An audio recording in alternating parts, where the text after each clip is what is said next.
Smith Show starts right now.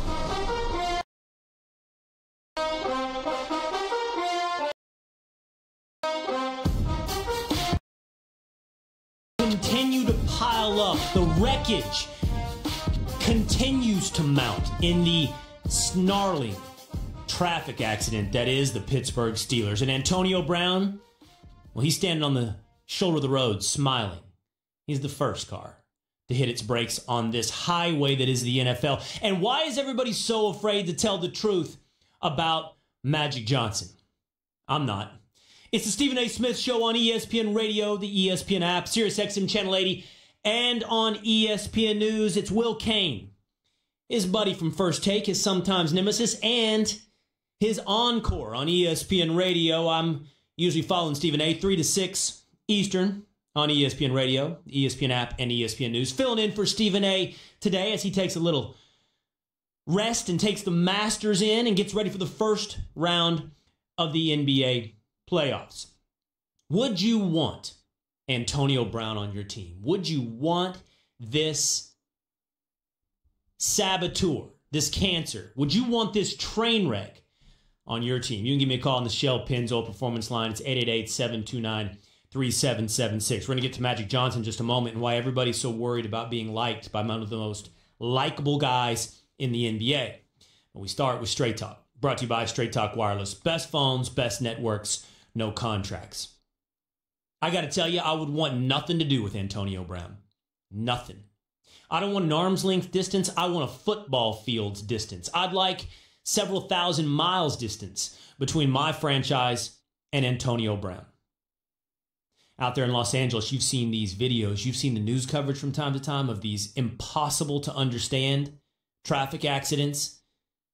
So many cars piled up that your brain literally can't comprehend how it's possible that 100, 200 cars could all slow motion end up in some kind of mass collision. That's what the Pittsburgh Steelers are beginning to resemble.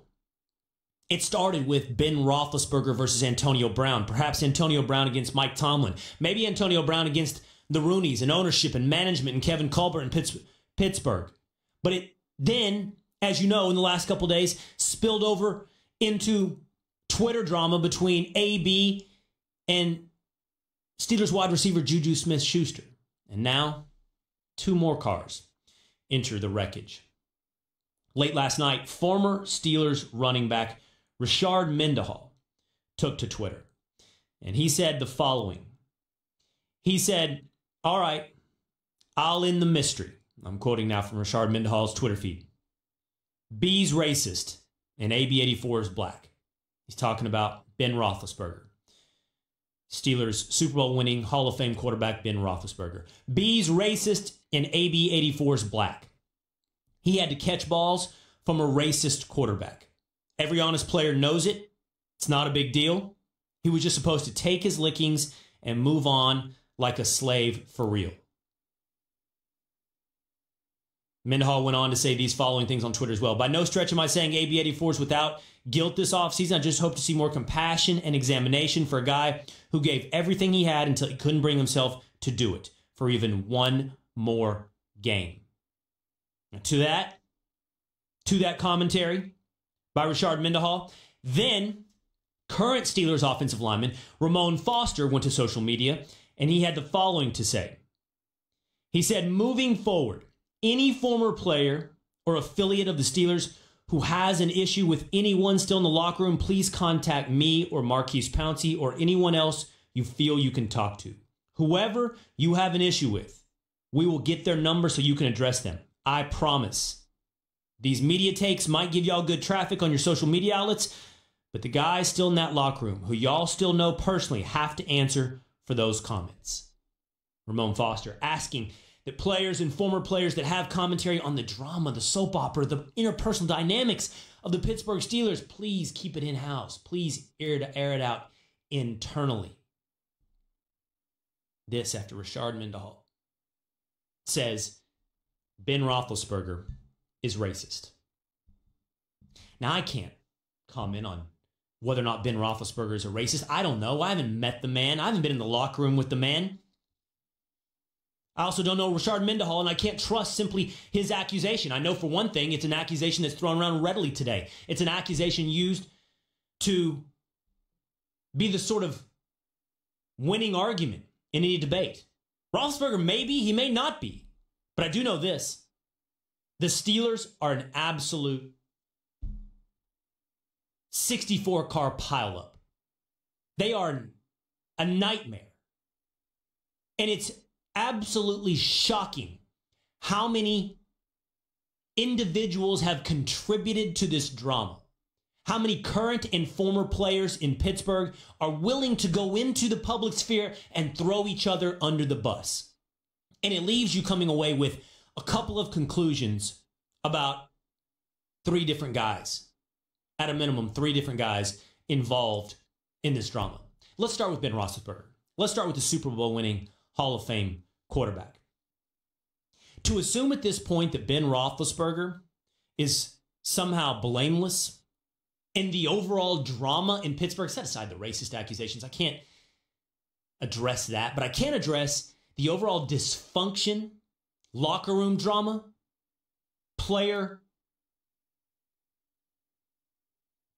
going at each other. I can't address that. And Ben Roethlisberger is clearly a part of all of that. He is clearly, as a supposed leader on that football team, someone who hasn't brought that team together, who at least some players in that locker room don't see as a leader they want to follow.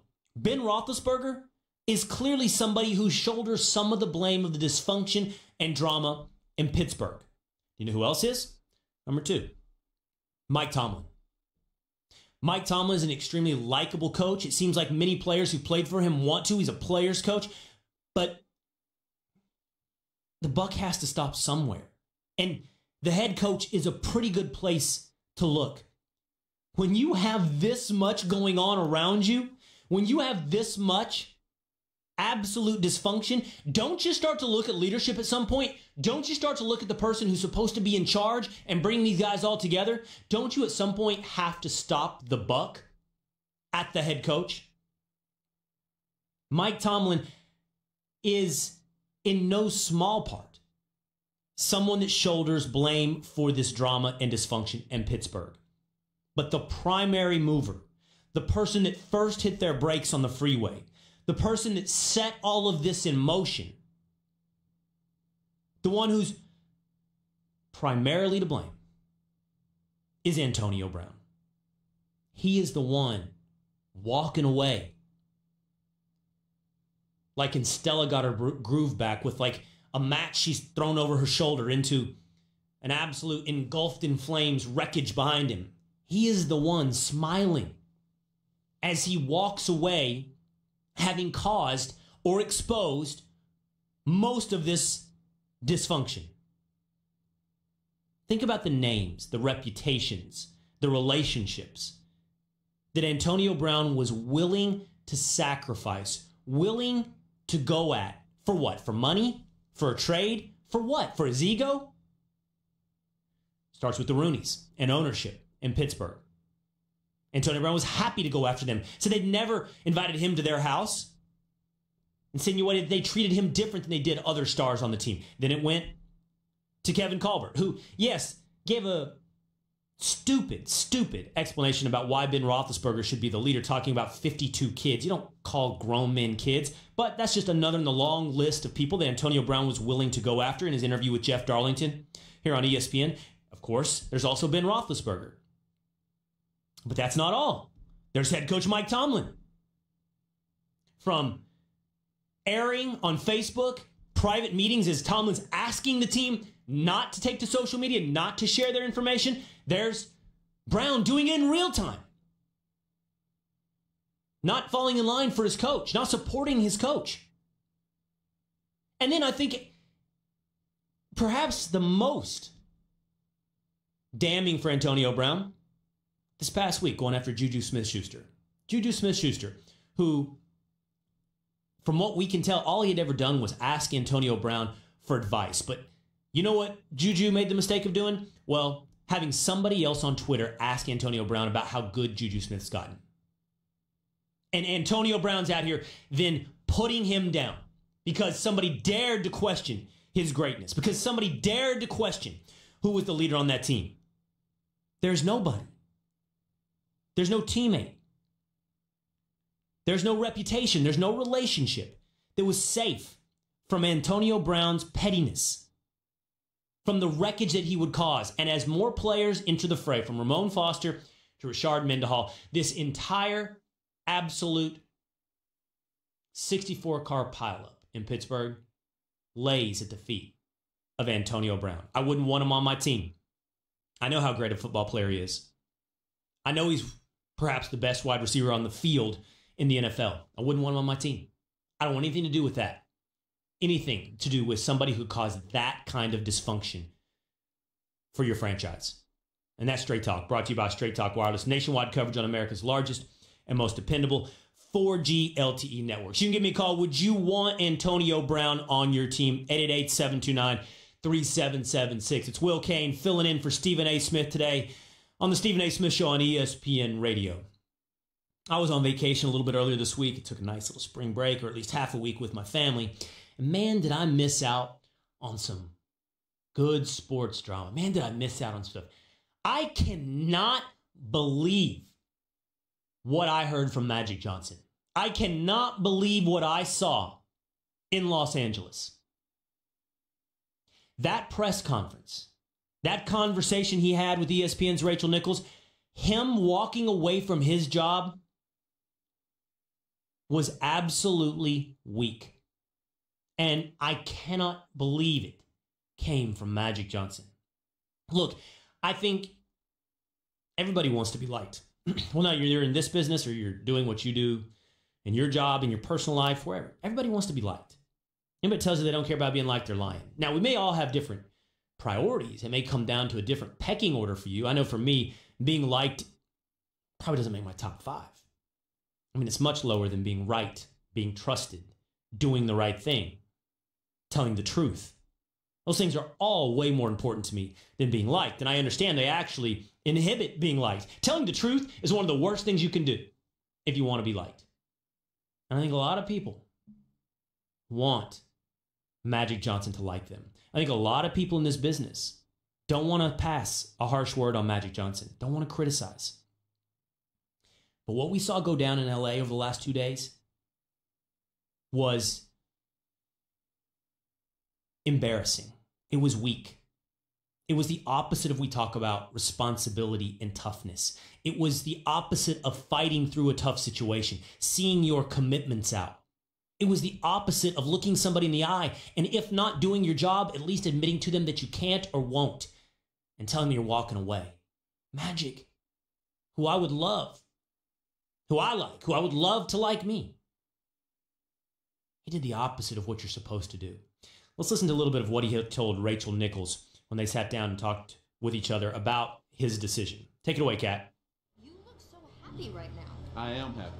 Do you feel like a weight's been lifted off you? Yeah, because you never want to let my sister down, Right. or the Laker organization down. But at the same time, I was letting myself down by not being Magic Johnson. All right, pause it right there, Kat, please. So your personal happiness is not more important than the responsibilities that you have committed to. If Magic committed to doing this job and he didn't like the criticism, or he didn't like the public scrutiny or the ups and downs, he didn't like the way the Anthony Davis trade went down, if he's not happy being this version of Magic Johnson, being the leader of a franchise, taking the wins, the losses, taking the ups, the downs, taking the criticism, and he'd rather be Magic Johnson, the ambassador of basketball, Magic Johnson, the beloved figure, Magic Johnson, the legend, the rightful legend, don't take the job in the first place. What'd you think it was going to be? All a rosy path? All roses all along the way, and everything smells beautiful? It's the Lakers, it's Magic Johnson, it's LeBron James, it's going to be great. And the minute it's not, you're out? Please, man, that's not how we want to do things. It's not what we talk. In no walk of life do we walk around saying, you know what? Just do what feels good, man. Don't worry about who impacts. Don't worry about your commitments. Just do what feels good. Be happy. No, that's not the message we want to send. Keep going, Kat. So this was a decision I had to make between the last couple of days, but today it was just that, you know what? I got to go back, and I'm going to be happier if I'm just back to being Magic Johnson, doing the things I love to do. Do you think you owed it to Jeannie to tell her first? I wouldn't be here doing this. Because I know her. We would have cried, and I would have felt guilty, and I would have stayed. So pause right there. And because that's what you're supposed to do, man. Because that was the right thing to do. And it would have been hard. It would have been the hard thing to go face Jeannie Buss. It would have been the hard thing to look her in the eye. It would have been the hard thing, even if you think it's the right thing to do for you to walk away, it would have been the hard thing to stand by your decision. If she means so much to you, and Magic Johnson called Jeannie Buss his sister, and I don't doubt that she does, but if she's so important, if Jeannie Buss is somebody you want to do right by, then why are you doing it this way? Why are you doing it in a press conference? Why is she learning by watching television? Why did you lead her? And for that matter, Rich Paul and Rob Pelinka and anybody else that had a meeting with this past weekend where they said they had no inclination this was going to go on. Magic talked about that when he was talking about Rachel Nichols. He said he was walking around going, yeah, I'm not going to be here. As they asked him questions about the future, he thought silently to himself, I'm not going to be there. How is any of this the right thing to do? Magic is great. I love Magic. And you know what? Magic's reputation, it's going to go fairly untarnished because 90% of who we think of Magic is the basketball legend, one of the greatest players of all time, and deservedly so. Magic, that's how we primarily should think of Magic. His reputation will survive this, but that shouldn't stop us from looking at this situation and telling it the way it is, telling it the truth. By the way, that's not love. If you love Magic Johnson, you're a big fan, and you think that means always defending him, I don't think you know what love is. I don't think love is lying to people. I don't think looking at somebody and going, you know what? After they had just done something wrong, well, who walks around in the world and doesn't do something wrong? But after they'd done something wrong, you go, you know what? It really wasn't wrong because it felt right to you. That's love? Helping them along the way? Like, just continuing to think they never do wrong? Helping them to continue to mess up things around them? Not take responsibility? Not do it the right way? I know some parents like that. They got a messed up definition of what love is. Keep going, Kat. Please play some more. First, because you didn't want her to talk you out of it. Yeah, exactly. And she can understand that. Do you feel that you are leaving Jeannie or the Lakers or LeBron in a lurch a little bit? No, that you no. said you were going to be here for at least another year? No, I think that, LeBron signed because he saw that the Lakers were building something special. He could be a part of that. He's still going to be a part of that. I think that the Lakers are in a good position. She'll hire somebody good. And the Lakers are still, I think, have a good offseason because we're one or two players away. You sign those one or two players especially a player should want to be on this platform, team up with LeBron, with all the young pieces around them. We're going to be back in the Western Conference Final next year if the right player come. All right, and then the right. One thing Magic is right about, it's all going to come down to this summer. This absolute mess that's turned into the Los Angeles Lakers, it has to be righted this summer. They have to find somebody or two somebodies to help LeBron James put this thing back on the right path. I guess Magic wasn't the guy to help them find those new players. And maybe, and I've heard Stephen A. Smith, and I've heard Byron Scott, and I've heard others talk about it, whether or not there was backstabbing, or whether or not there was problems between Magic Johnson and Rob Pelinka. And maybe the job ended up being something that was impossible to do going forward between the relationships and the upper management. Maybe that's the way it was. But that's not what Magic told us. Magic told us that he didn't look his boss in the eye, didn't tell her face to face, was happier being Magic Johnson, didn't like the criticism, didn't like being called somebody who was tampering with other teams. Magic just wanted to go back to being Magic, being loved, being happy. And wouldn't everybody? But the point is, being tough, doing the right thing, isn't the easiest path. If it was, everybody would do it. It wouldn't be something we celebrated if it was just easy for everybody to do. Being tough, doing the right thing is hard. Unfortunately here, one of the greatest of all times didn't do it. And that's the truth. That's the truth. Whether or not you like him, you love him, or you're dying to be loved back. That's the truth about Magic and what went down the last 2 days. All right, I'm going to bring a guy in who disagrees with me about Magic, but he says one thing. He says that the Lakers need to clean house. Who does that include? Could it include LeBron? Ryan Holland's going to jump on with me next. It's Will Cain filling in for Stephen A. Smith on ESPN Radio and the ESPN app. Gentlemen, you've been sitting around for too long. Whether you want to get to the game, NFL, college, MLB, or concert, look no further than Vivid Seats, the official ticket partner of ESPN. Go to vividseats.com and enter promo code ESPN to get 10% off your order.